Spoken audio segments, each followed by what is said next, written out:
제목은 당신에게 하나님의 나라는 정말 소중한 것입니까? 라는 거 가지고 짧게 나누려고 했는데 벌써 55분이 다 돼가고 있어서 짧게 나누고 우리 편지 쓰는 시간을 좀 가져보도록 하겠습니다. 자기 비지가 오늘 소속되지 않, 경무 씨 자기 비지 어딘지 알죠? 네, 우리 저기 누구냐? 경유 씨는 아직 자기 비지가 어딘지 모르죠? 아무데나 경무 씨랑 같이 들어가십시오. 가시면 되고, 우리 명주이는 비지가 어디냐? 너는 그냥 거기 같이 하면 돼. 저기 뭐 중균회도, 중균회, 그리고 여기 동주도 중균회로 들어가. 오케이, 됐죠? 거기 사람 되게 많네. 그래서 하겠고요. 네. 자, 우리 함께 말씀 같이 한번 읽도록 하겠습니다. 44절 말씀 함께 띄워주십시오. 자, 시작.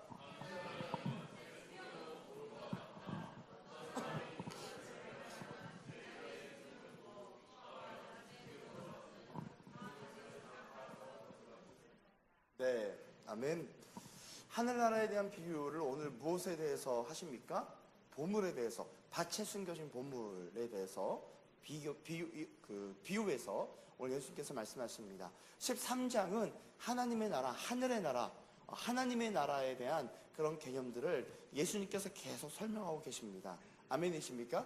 하나님의 나라에 대한 비밀, 계속적으로 예수님 말씀하시는데, 하나님의 나라에 대한 비밀은 장소에 대한 개념보다 무엇에 대한 개념이다? 무슨 개념이다? 통치의 개념이라 말씀드렸습니다. 여러분, 할렐루야. 몇 주째 하나님 나라를 하고 있는데, 아멘.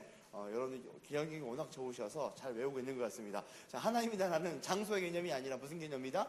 통치에 대한 개념. 그래서 예수님께서 하나님의 나라의 통치자인 예수님께서 이 땅에 오신 걸로 인하여 하나님의 나라가 어떻게 됐다? 너희들 가운데 시작되었다. 아멘이십니까? 그 하나님 나라는, 그 예수님의 통치는 어디로 들어온다? 우리들의 마음에 들어온다고 했어요. 우리들의 마음에 들어와서 우리 마음에 하나님의 나라가 시작됨으로 말미암아 우리가 살아가는 우리의 삶과 세상 가운데 우리가 하나님 나라를 뭐한다? 확장시켜 나간다. 이렇게 표현했습니다. 여러분 기억나십니까?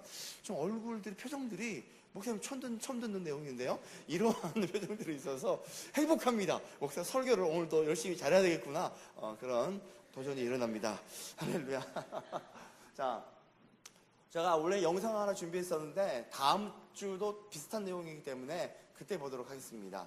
여러분 보물에 관련한 영화들이 있어요. 보물에 관련한 영화가 있어요.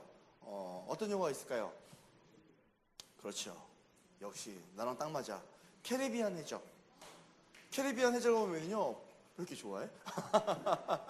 보물을 찾는 영화입니다. 그 보물을 찾기 위해서 그들이 무엇을 즐기기 시작하죠? 모험을 즐기죠. 즐긴다는 표현보다는 모험을 당합니다. 그렇죠? 그 보면은요, 정말 심각하고 어렵고 힘들고 목숨을 내놓을 수밖에 없을 만한 모험을 하는데, 놀라운 사실은 그 보물을 찾는 사람이 그 누구죠? 블랙펄의 선장의 이름이 뭐예요? 잭 스패로우. 그쵸? 잭 스패로우만 찾는 게 아니에요. 그쵸? 그 정부, 그 당시 영국 정부도 찾고, 또 잭 스패로우의 어떤 필적할 만한 사람도 찾고, 이 한 가지 보물을 찾기 위해서 수많은 사람들이 그 보물을 찾으려고 막 난리가 나죠. 그런데 결국 누가 이깁니까? 누가 이겨요? 잭 스패로우가 다 찾죠. 몰랐어요? 알죠? 잭 스패로우는 그걸 찾기 위해서 모험을 해요. 그런데 그 다른 캐릭터를 보면요, 모험을 하기보다 누가 그 보물을 찾아내는가를 뒤를 캐고 쫄쫄 쫓아다니다가 결정적인 순간에 덮치려고 합니다. 근데 잭 스패로우는 이 보물을 찾기 위해서 처음부터 이렇게 찾아요. 참 다행인 건 대부분 이 보물의 주인은 누가 들어갑니까? 잭 스패로우가 들어갑니다. 또 여러분 무슨 애니메이션이 있습니까? 보물 찾는 애니메이션. 오피스. 뭐죠? 오피스? 원피스. 네, 오피스는 제가, 할렐루야. 저희 교회에 오피스가 필요합니다. 나중에 교회가 혹시 커지면 오피스를 하나 구하도록 하겠습니다. 이런 원피스도 보물을 찾는 애니메이션이죠. 여러분, 보물 찾아봤어요? 안 찾아봤습니까? 저는 반지에 좀 이렇게 많아요. 실은 저희 아버지가 광주에 와서 농사를 지을 때 제가 저희 밭에, 저희 논에서 반지를 찾았어요. 그래서 처음에 아버지가 이거를 그 금반지 아니라고 그냥 플라스틱, 그냥 뭐랄까, 그냥 일반 반지라고 하셨는데 제가 귀에 우겼어요. 금반지라고. 무거웠거든요. 근데 결국 금반지였어요. 할렐루야. 여러분 지금이라도 땅을 좀 뒤져보시길 축원합니다. 이 팔레스타인 시절뿐만 아니라 지금도 우리나라도 이렇게 가끔씩 예전에 엽전을 모아놓았던 꾸러미가 발견되거나 아니면 금이 발견되는 경우도 있고, 그렇죠? 뭐 얼마 전에는 어떤 그 로마의 황금으로 만든 그 동전이 수만 개가 있는 그 항아리 더미를 또 발견되기도 했죠. 그 유럽에서. 여러분, 이런 보물들이 계속 발견되는 상황들, 왜 그럴까요? 옛날에는 은행이 없었어요. 그렇죠? 지금도 가끔씩 뇌물을 먹으면 그 뇌물을 보관하기 위해서 땅에 묻기도 합니다. 얼마 전에 어느 군청 그 한 공무원이 돈을 꽤 많이 받아놓고 절반은 쓰고 절반은 땅에 묻어놨다가 이번에 발견되어 버렸잖아요. 여러분, 땅에 돈을 묻는 이유는 뭐 때문에 그래요? 은행에 맡길 수 없었기 때문에. 지금도 그래요. 지금도 그런 사람들이 있습니다. 예전에는 더 심했습니다. 예전에 은행 같은 개념이 없었기 때문에 이 팔레스타인 시절에는요, 땅에다가 보물을 많이 묻기도 했습니다. 그런데 이 팔레스타인 법에 의하면 어느 사람의 밭에서 보물을 일꾼이 일하다가 발견할 경우 그 보물의 소유는 누구 거예요? 누구 거게요? 발견한 사람 걸까요? 아니면 그 땅의 주인 걸까요? 땅 주인 거였습니다. 그래서 만약 이것을 파가게 되면 어떻게 됩니까? 불법이고 도적질이 됩니다. 근데 오늘 남아있는 이 존재는 굉장히 지혜롭습니다. 밭을 갈다가 그 밭에서 무엇을 발견했어요? 보물을 발견했어요. 그리고 이 보물을 그 자리에 그대로 숨겨놓고 집에 가서 본인이 가지고 있는 모든 것을 다 뭐 했어요? 팔아. 그 밭을 사서 그 밭 안에 있는 보물을 뭐 했습니까? 본인이 가져갔습니다. 여러분, 보물을 대한 아주 지혜로운 방법 중에 하나 있어요. 물론 도덕적으로 생각하기에는 원래 그게 주인 건데 주인한테 정직하게 말해야지 이렇게 말할 수 있겠지만, 오늘 이 보물, 하나님의 나라를 보물로 비유하면서 보물에 대해서 우리가 얼마나 소중히 여겨야 되는가, 하나님의 나라를 얼마나 소중히 여겨야 되는가에 대해서 말했기 때문에 그런 도덕적인 얘기는 오늘 하지 않겠습니다. 이 일꾼은 알았어요. 이 보물의 가치를. 그렇죠? 본인 것들을 다 팔아서 이 보물을 지켜야 되겠다는 보물의 가치를 알았기 때문에 이 일꾼은 본인 것들을 다 팔아서 어떤 대가를 치르고서라도 이것들을 사기로 결정을 하고 그 밭을 샀습니다. 여러분, 그런데 왜 보물이, 하나님의 나라에 대한 개념, 하나님의 비밀이 감추어져 있을까요? 여러분, 성경에 보면은요, 이사야 말씀에 우리 하나님, 제가 여러분 제가 한 유명한 곡 중에서 그래서 제가 수천 곡을 이렇게 찬양을 하는데 그 중 한 가지가 제일 유명하죠. 목마른 자들 아시죠? 근데 목마른 자들의 내용은 이사야 말씀이죠. 너희는 값 없이 돈 없이 와서 젖과 꿀을 사라라고 말씀하셨습니다. 하나님의 나라는 어떤 돈으로 먹일 수 있는 것이 아니에요. 하나님의 나라는 어떤 값으로 먹일 수 있는 것이 아니에요.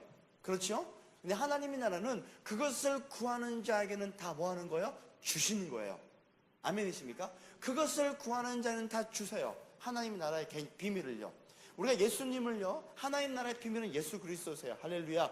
예수 그리스도가 우리가 메시아임을 믿고 그분이 내 안에 통치가 되기로 내가 허락하고 내 마음을 열어드리기 시작할 때 우리 속에서 뭐가 시작되는 거예요? 하나님의 나라가 시작돼요.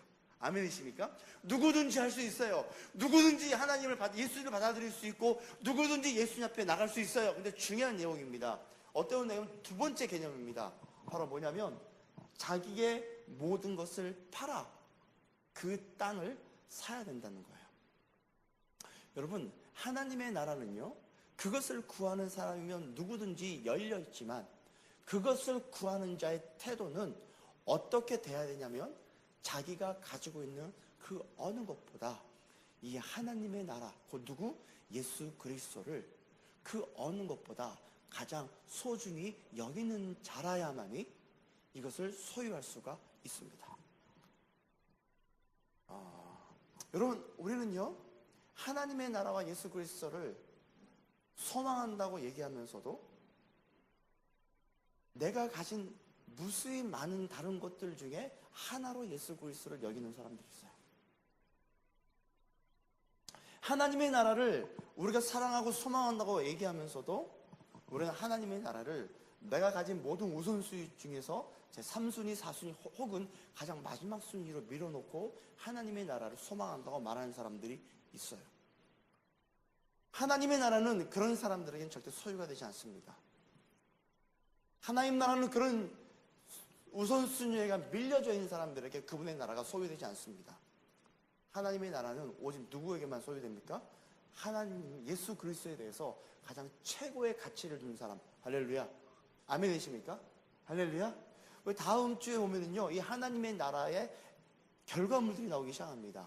결국 이 땅에서의 하나님의 나라를 소유한 자가 우리가 죽고 나서 혹은 주님의 심판의 때에 이 말 하나님의 구분 작업에 대해서 성경이 나오기 시작합니다. 제가 실은 어제 좀 짬을 내가지고 오후에 여러분들을 보라고 제가 다 티켓 나눠줬는데 나는 못 봤어. 그 영화가 뭐예요? 신과 함께 영화. 제가 짬을 내가지고 어제 오후에 가서 봤어요. 제가 그 영화를 어떤 내용인지 몰랐거든. 근데 다 나눠주고 나서 내가 인터넷 뒤져보니까 재밌는 거야. 나는 왜 안 본 거야? 막 혼자 그랬는데 실은 저희 직원들도 봤죠. 그렇죠? 직원들 보고 나만 못 봤네. 그런데 그 영화를 보는데 제가 몇 가지 깨달은 게 있어요. 그 영화는 좀 불교 사상의 배경입니다. 그리고 사람이 죽으면 7가지 지옥을 거쳐가면서 지옥에서 심판을 당한 다음에 이 모든 7가지 심판이 끝나면 환생하든지 아무튼 그런다 해요. 근데 제가 거기서 봤는데 7가지 그 주제를 놓고 심판을 합니다. 그런데 제가 거기서 그 영화를 보면서 무슨 생각이 나면 정말 우리가 인생 마지막 때에 심판대 앞에 설 때 영상을 틀어놓고 심판을 해요. 그 영화에 보면은요. 제가 그거 보면서 우리 인생 마지막 때에 주님이 하나님의 심판대 앞에 서게 된다면 우리의 하나하나 모든 것들 일거수일투족이 다 그분 앞에서 이렇게 재판받겠구나. 내가 사람에게 조금 잘못됐던 거. 이 땅은요, 이 세상은요, 드러난 사건만 얘기하는데 제가 어제 영화 보면서 느낀 건요, 드러난 사건이 아니라 의도, 태도, 자세 이런 것들로 재판을 받더라고요. 제가 보면서 저건 정말 하나님 나라에서 주천국 앞에서 아니면 주님의 마지막 때에 심판대 앞에서 우리가 받게 될 심판이겠다. 다 드러나겠구나. 내가 사람에게 잘못했던 거, 내가 잘못된 의도와 태도로 했던 것들, 실제로는 드러나지 않았지만, 실제적으로 나타나지 않았지만 내 안에 있었던 의도들. 그 남자 주인공이 잠깐 스포하자면 그 엄마가 너무 병이 들어서 힘들어 보이니까 그 남자 주인공이 자기 동생과 엄마를 죽이려고 시도하려다가도 그 문제 때문에도 그 남자 주인공이 그만 심판을 받아요. 제가 그 장면을 보면서 정말 그런 날이 오겠구나. 여러분, 참 굉장히 중요한 개념입니다. 하나님의 나라는요, 우리가 하나님의 나라를 소유하고 우리 안에 산다는 건요, 우리의 태도와 우리의 본질과 우리의 의도와 우리의 자세가 바뀌는 거예요. 믿으시죠? 겉모양으로 꽃 따고 열매 따고 이걸로 우리가 하는 게 아니에요. 우리의 자세와 태도와 의도와 우리의 본질이 바뀌는 거예요. 하나님의 나라는 이것이 바뀌기 위해서라면 우리가 단지 어떠한 한 우선순위 중에 하나로 그의 나라를 소망한다면 이런 일은 절대 벌어지지 않습니다. 진짜 하나님 나라가 내 안을 소망하고 싶다면요, 내 안에 본질로 그분을 갈망해야 되고 내 안에 중심으로 그분을 갈망해야 되고 내 전부를 다해서 그분께 갈망해야만이 내 안에 이 본질이 바뀝니다. 할렐루야. 그리고 반드시 이 본질에 대한 문제는 하나님 앞에서 점검받습니다.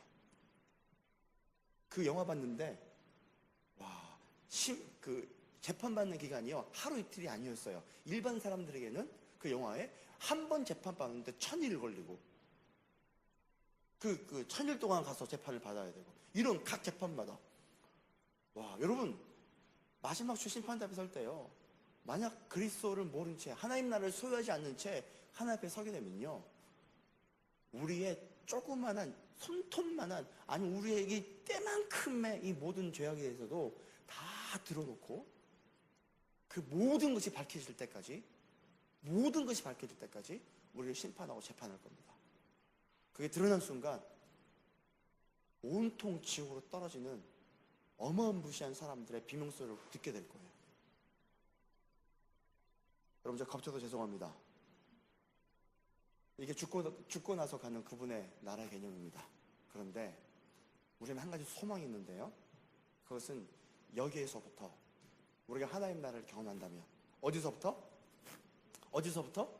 여기에서부터 지금부터 그분의 나라를 경험하고 산다면 지금부터 예수 그리스도를 본줄로 받아들이고 예수 그리스도를 마음으로 받아들이고 내 전부를 들여 받아들인다면 그들은 하늘의 보화를 경험하게 될 것입니다. 아멘이십니까? 그 어마한 주님의 나라를 경험하고 살 것입니다. 하나님의 엄청난 성품과 그분의 영광 가운데 우리가 함께 경험하면서 살 것입니다. 아멘이십니까? 전 여러분의 신앙이 단지 겉으로 드러나는 것만 지우는 그 정도의 신앙으로 멈춰있지 않기를 축원합니다. 우리의 본질, 우리의 태도, 우리의 자세 이것들이 그리스도 안에서 회복되어지고 건드려지고 이것들이 주님의 생명과 바뀌어지고 주의 생명이 내 속에 들어와지고 나의 거짓 생명은 끝나버리는 주님의 생명으로 살게 되는 그런 하나님의 나라를 여러분들과 제가 다 경험했으면 참 좋겠습니다. 믿으십니까? 우리 옆 사람 얼굴 보고 얘기하겠습니다. 당신을 보니 하나님 나라가 가득할 것 같습니다. 아멘이십니까? 한 번 더. 당신을 보니 밭에 숨겨진 보물을 제대로 캘 자입니다. 할렐루야. 아멘이십니까? 이걸 인용해가지고 어떤 분들은 이걸 인용해서 그렇게 안 좋게 해석하는 사람도 있어요. 이 밭의 주인이 이 밭 속에 있는 것 보물이 주인 거지든 아니든 상관없이 내가 먼저 발견했으니까 내가 어떻게든지 이걸 해가지고 가져가면 돼! 이런 개념으로 얘기하는 사람이 있는데 여러분 그거는 성경에 나와 있는 본질이 기회요 아니에요? 아니에요. 이해되시죠? 본질이 아닌 것에 집중하지 마시기를 축원합니다. 본질은 하나님의 나라를 생명을 다해 사모하라는 거예요. 아멘이십니까? 오늘 잠깐 시간 많이 갔지만 그래도 편지를 쓰는 시간을 좀 가져야 될 것 같습니다. 편지를 좀